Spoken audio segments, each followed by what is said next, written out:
Hi guys, and welcome back to Ladybug's Garden.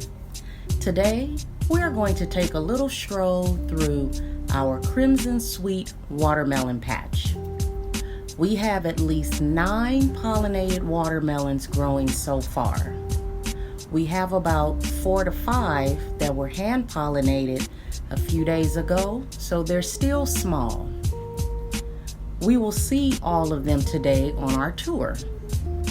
I've been fertilizing the patch with 10-10-10 fertilizer.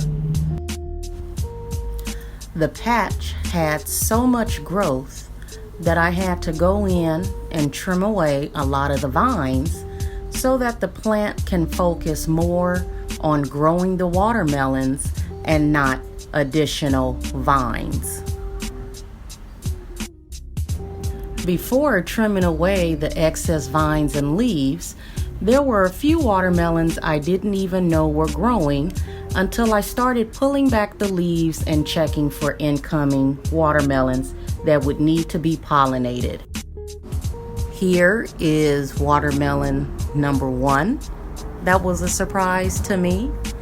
And here is watermelon number 2. As you can see, we had to trellis up the watermelons to get them off of the ground to keep the dogs from accidentally trampling over them whenever they decided to have their impromptu 50-yard dash track meet around the enclosure. This enclosure was put up, by the way, to keep them out of our mini orchard / watermelon patch. Here come my 2 garden gnomes now. We have Ollie and Livy. You can catch them and all of their shenanigans over on their YouTube channel at The Wonder Twins 20. Coming around the bend here, we are very excited that we have little Miss Big Green right here. We're going to go inside the enclosure so that you guys can get a closer look at little Miss Big Green. All right, guys, as we're coming on inside the enclosure, I'm being very careful not to step on any vines, but here is little Miss Big Green.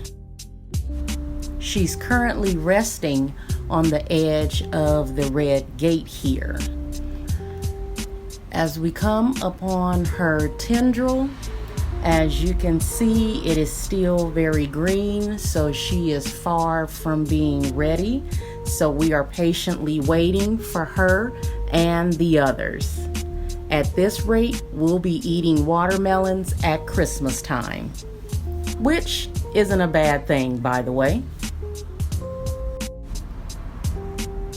Coming around to the other side, we have our last 2 watermelons that are growing, and they're being supported with containers until they get a little bigger, at which point I will lay them down on some cardboard to keep them off of the dirt. Our 3rd watermelon that we had growing over here didn't make it, so I will be removing that watermelon from the vine so that the energy can go towards the other 2 watermelons. I want to thank you for stopping by and going on our little watermelon tour with us. Please be sure to like and subscribe, and we'll catch you guys in the next video. Whoops, I almost forgot to show you our last watermelon that's being supported by the blue side of the gate.